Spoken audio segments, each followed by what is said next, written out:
मुगल बादशाह उज़्बेकिस्तान के इलाके फरगाना से हिंदुस्तान आए थे। फरगाना ठंडा इलाका है। सर्दियों में यहाँ शदीद बर्फबारी होती है और गर्मियों में ज्यादा से ज्यादा दर्जा हरारत 30 सेंटीग्रेड होता है। फरगाना की धूप भी चुभने वाली नहीं होती। वादी में नदियाँ और चश्मे बहते हैं और ये पूरा इलाका फलों का घर कहलाता है। इसके अनार, अंगूर, खरबूजे, तरबूज, चेरी, नाशपातियाँ, खुबानियाँ और आड़ू पूरे सेंट्रल एशिया में मशहूर हैं, जबकि हिंदुस्तान इन नेमतों से महरूम था। आज से 500 साल पहले तक यहाँ अच्छे फल होते थे और ना नदियाँ और ना झरने। दरिया भी बेहंगम, खौफनाक और सैलाबी थे। गर्मी खौफनाक पड़ती थी, जिल्द तक जल जाती थी, जबकि सर्दियां खुश्क और बीमारियों से लबरेज होती थी। और पीछे रह गया मॉनसून तो अल्लाह माफ करे। पूरा हिंदुस्तान हब्स में लू की दुआएं करता था। मॉनसून के बाद मलेरिया फैलता था और वो हर साल लाखों लोगों की जान ले लेता था, और जो बच जाते थे वो डायरिया का शिकार हो जाते थे और इनके दिन और रातें खेतों में गुजरती थीं। मुगल बदकिस्मती का मुकाबला करते करते हिंदुस्तान आ गए, लेकिन वो पूरी जिंदगी फरगाना को याद करते रहे। बाबर को हिंदुस्तान से 3 बड़े शिकवे थे। इनमें से सबसे बड़ा शिकवा बर्फ की कमी थी। मुगल पूरी जिंदगी गर्मियों में ठंडा पानी तलाश करते रहे, मगर इनकी हसरत पूरी ना हो सकी। ताहम ये गर्मियों में श्रीनगर शिफ्ट हो जाते थे, चंद माह खुली फजा में गुजारते थे और मॉनसून के बाद दिल्ली और आगरा वापस आ जाते थे। बादशाह गर्मियों के आगाज में जब श्रीनगर जाता था तो इसके लश्कर के आगे 300-400 आप बरदार चलते थे। इनके हाथों में पानी से भरे घड़े होते थे और वो इन घड़ों को हिलाते हुए चलते थे। इस प्रोसेस के जरिए पानी ठंडा हो जाता था और इस पानी से बादशाह सलामत गुस्ल करते थे और बावक्त ज़रूरत इसे नौश फरमाते थे। शाहजहां के लिए कश्मीर से बर्फ भी मंगवाई जाती थी। इसके लिए बाकायदा ह्यूमन चैन बनाई गई थी। ये चैन कश्मीर से आगरा तक थी। बर्फ की सिलें पटसन में लपेट कर घोड़ों पर ला दी जाती थी। 2-3 किलोमीटर बाद घोड़े और सवार बदल जाते थे और यूं ये बर्फ पिघलने से पहले आगरा पहुंच जाती थी। बर्फ को बादशाह तक पहुंचाने और महफूज रखने के लिए क्या क्या जतन किए जाते होंगे आप बाखूबी अंदाजा कर सकते हैं। उस जमाने में बादशाह मुकम्मल बादशाह होते थे। उनका हुक्म आखिरी हुक्म समझा जाता था और इसे बजा लाना पूरे मुल्क पर लाजिम होता था। शाहजहां ने बर्फ लाने का हुक्म दे दिया और फिर ये बर्फ रोजाना उस तक पहुंचती रही। ये सिलसिला औरंगजेब के दौर तक जारी रहा। इसके बाद मुकामी सतह पर बर्फ बनाने का तरीका ऐजाद हो गया। खादिम कोरे घड़े महल की छत पर रख दिया करते थे। उन पर ओस की बारीक सी तह जम जाती थी। इसे खुरच कर जमा कर लिया जाता था।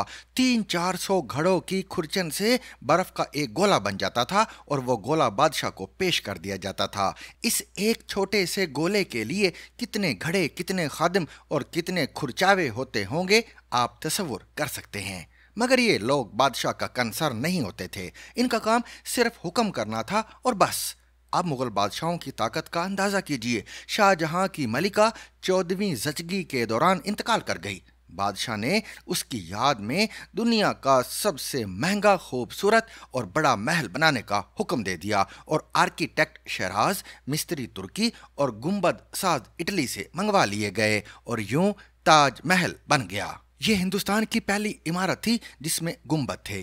ये गुंबद इटली के उन माहिरीन ने बनाए थे जिन्होंने वेटिकन सिटी के डोम बनाए थे।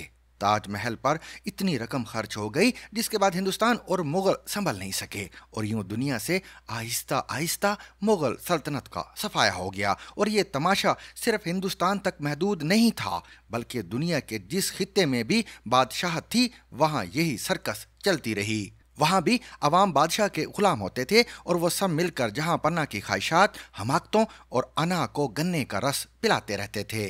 जंगों का फैसला भी बादशाह करता था और इनमें लाखों बेगुनाह लोग मारे जाते थे। शायद इस सर्कस से बचने के लिए कौमों ने बादशाहों से जान छुड़ाई। इंसान ने हजारों साल के तजर्बे से सीखा, दुनिया में जब तक बादशाह रहेंगे उस वक्त तक अमन, खुशहाली और इंसानी हुकूक मुमकिन नहीं होंगे। लिहाजा समाज जमहूरियत की तरफ आने पर मजबूर हो गया। बादशाहत और जमहूरियत में क्या फ़र्क होता है?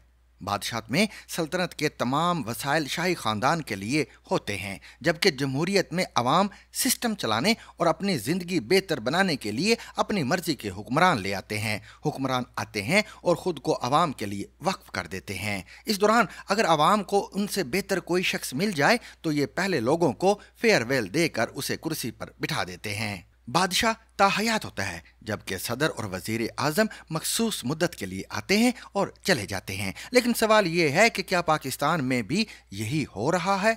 बदकिस्मती से इसका जवाब है नहीं।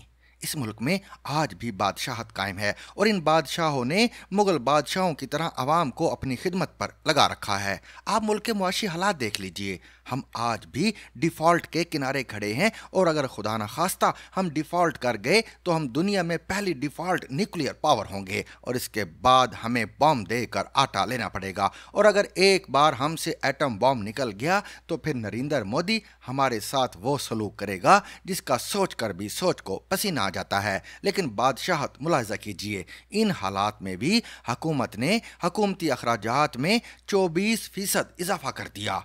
ऐवान सदर का बजट भी 1 अरब 11 करोड़ रुपए बढ़ा दिया गया, जबकि वजीर आजम हाउस के लिए 31 करोड़ 32 लाख रुपए का इजाफा कर दिया गया। आज भी वफाक में 17 ऐसी वजारतें और महकमे मौजूद हैं जिनकी सिरे से कोई ज़रूरत नहीं, और ये महकमे और ये वजारतें हर साल खरबों रुपए चूस जाती हैं। ये जोंके हैं और हुकूमत ने इन जोंकों के लिए तनख्वाहदार तबके को मुकम्मल तबाह कर दिया।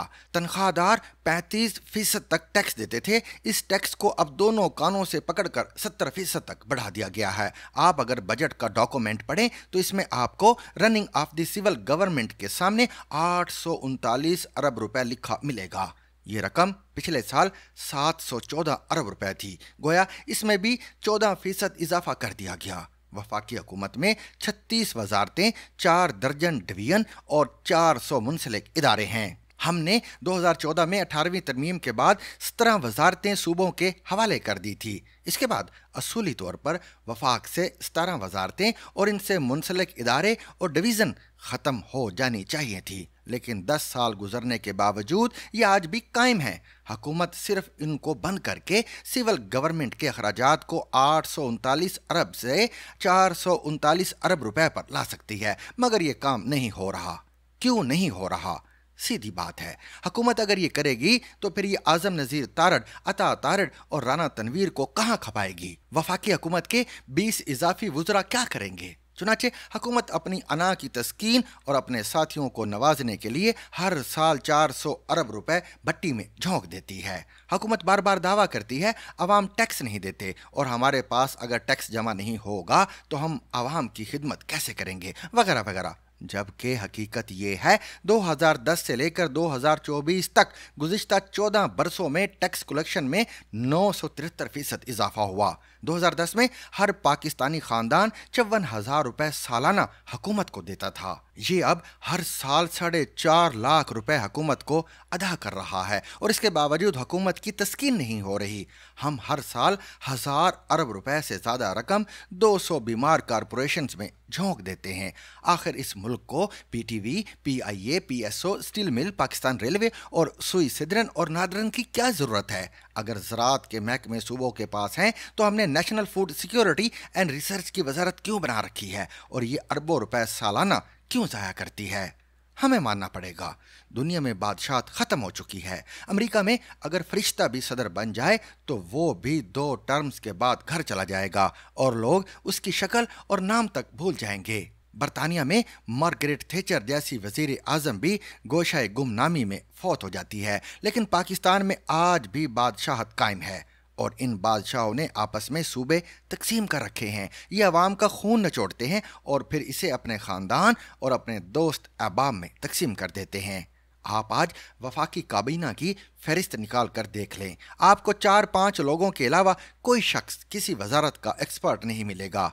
ये तमाम लोग जहां पन्ना के ख़ानदान के वफादार और खुशामदी हैं, और ये सिर्फ इस क्वालिफिकेशन की वजह से मुगलिया ख़ानदान की तमाम सहूलतें इंजॉय कर रहे हैं। वरना क्या ये हकीकत नहीं, अटक के पुल से लेकर लाहौर तक नून लीग की सिर्फ एक सीट थी, और वो भी एहसन इकबाल ने जीती थी। बाकी सब फॉर्म 47 हैं, और इस फॉर्म ने भी इमरान खान की जिद से जन्म लिया। अगर ये इतने जिद्दी ना होते तो आज इन लोगों का नाम तक मिट चुका होता।